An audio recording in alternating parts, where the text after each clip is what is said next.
श्रुति विप्रतिपन्ना ते यदा स्थास्यस निश्चला समाधाव अचला बुद्धि तदा योगमवाप्स्यसि।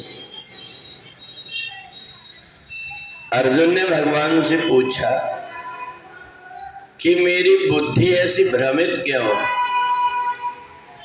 भगवान ने कहा तुम्हारी ही बुद्धि अकेली भ्रमित नहीं है, 99% व्यक्ति की बुद्धि भ्रमित रहती। क्यों रहती है? श्रुति विप्रतिपन्नाते, वेदों की शास्त्रों की बहुत सारी बातें सुन करके बुद्धि भ्रमित हो जाती। ये जितनी भी कथाएं हैं, ये कथा सुन करके आदमी जितना विचलित होता है उतना संसार में जो कथा नहीं सुनता वो विचलित नहीं होता।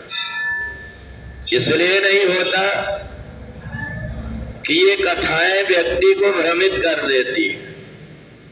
शिव पुराण सुनो तो कहते शिव ही सब कुछ है, उनने सृष्टि उत्पन्न किया। विष्णु पुराण सुनो तो विष्णु पुराण में, भागवत सुनो तो भागवत में, रामायण सुनो तो रामायण में, ये जितने भी प्रकार की कथाएं हैं व्यक्ति को भ्रमित कर देती। भ्रमित वो व्यक्ति नहीं होता जिसकी बुद्धि स्थिर है, पर हर व्यक्ति की बुद्धि तो स्थिर नहीं है, हर व्यक्ति उतना समझदार नहीं है। अगर मान लो कोई व्यक्ति इसकी आंख में न दिखाई देता हो और उसके सामने हाथी आकर के खड़ा हो जाए तो वो कुछ छू करके देखे कि हाथी कैसे होता है, तो जो उसके पैर को छुएगा वो ये कहेगा कि हाथी और कुछ नहीं, खम्बा जैसा होता है। अगर कोई व्यक्ति जिसको दिखाई नहीं देता वो हाथी के कान को पकड़ेगा तो कान को पकड़ करके उससे पूछेंगे हाथी कैसे होता है, तो वो कहेगा जैसे सूपा होता वैसे होता है। और कोई व्यक्ति ने पूंछ पकड़ लिया, उससे कहेंगे हाथी कैसा होता, तो जैसे रस्सी होती वैसा होता है। अब तीनों इसलिए अपने मन की बात तो ठीक कह रहे हैं क्योंकि उन्होंने उतना ही देख पाया। तो ऐसे ही वेद और पुराण भी है। इन वेद पुराणों में जिन ऋषियों ने जिस प्रकार से अनुभव किया है उस ढंग की कथा लिखे हुए, अब उन्हीं कथा को हम सुन करके भ्रमित हो जाते। अगर हम वैसे ही सोच लें कि हाथी इतना बड़ा है, जिसने जितना अनुभव किया उतना ही उसके विषय में समझ पाया, ऐसे ही वेद और शास्त्र है, इनको जिसने जितना समझ पाया उस ढंग से उसने लिखा है।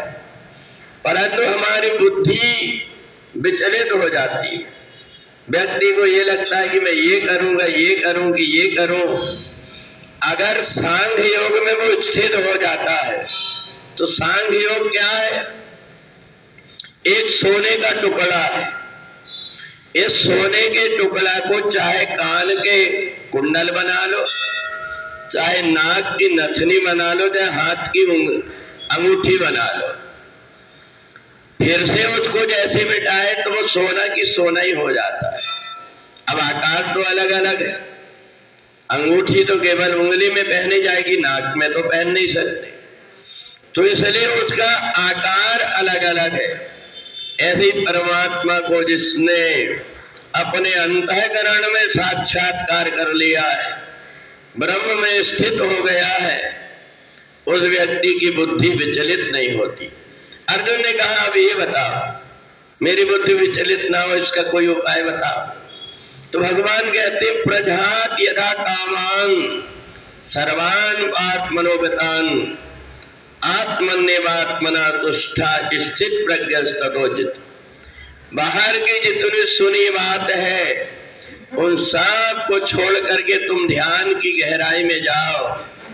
तुम्हारे शरीर के अंदर 6 चक्र बने हुए, इन चक्रों में जाकर के जब तुम धीरे धीरे ध्यान करोगे, अभ्यास करोगे, तो इस अभ्यास से जो वास्तविकता है वो तुमको समझ में आ जाएगी। तो इसलिए जो योगी होता है उसको न कथा सुनने जाने देते, न उसको वेद पुराण को सुनने देते, न पढ़ने देते, उसको केवल आत्मज्ञान कराने के लिए ध्यान की मुद्रा में बैठता है। वो प्राणायाम करके अपने मन को इधर उधर जो भागता है उसको वश में करके, और फिर जब स्थिर हो जाता है तो फिर विचलित नहीं होता। हम भगवान की मूर्ति की पूजा करते हैं, भगवान को, हमको ये लगता है कि हम भगवान को इतना मानते हैं, हमसे ज्यादा कोई नहीं मानता। परंतु जो ये कहता है मैं भगवान को बहुत मानता हूं, वो ही भगवान को ठगता है। नारियल 10 रुपए का खरीद करके लाएगा, वो हनुमान जी को चढ़ा जाएगा, नारियल ले जाएगा, क्या करके आए? प्रसाद चढ़ा करके आए। तो जो व्यक्ति ये समझ ही नहीं पा रहा है कि मैं कर्म क्या कर रहा हूं, तो तुलसी मुहूर्त पूजबो गुड़ियन कैसो खेल, भेंट भई भरतार से दही पिटारी पेल।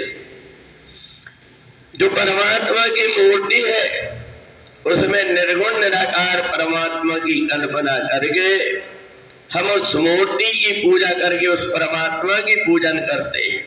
पर ये मत भूलो कि परमात्मा और कोई है, ये परमात्मा की मूर्ति है। उसके साथ में वैसा ही व्यवहार करो जैसा परमात्मा तुम्हारे सामने होते तो करते। बस यही जाकर के व्यक्ति भ्रमित हो जाता है, और यही जाकर के जब भ्रमित हो जाता है तो इसलिए उसको योग के अनुशासन में बांधा जाता है। उसको ABCD से सिखाते हैं, यम नियम आसन प्राणायाम प्रत्याहार धारणा ध्यान, फिर जाकर के समाधि अवस्था आती है। और उस समाधि अवस्था में व्यक्ति विचलित नहीं होता। चाहे शराब पीने वाले व्यक्ति के बीच में बैठ जाए, चाहे वैश्यालय में जाकर के बैठ जाए, चाहे जुआ खेलने वाले व्यक्ति के बीच में जाकर बैठ जाए, वो विचलित नहीं होता। उसको जो चीज नहीं करना है वो उससे अपने आप को बचा लेता है। यही सांख्य योग भगवान ने अर्जुन को समझाया।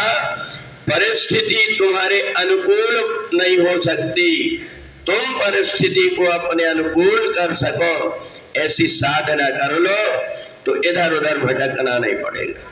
बोले वृंदावन बिहारी लाल की।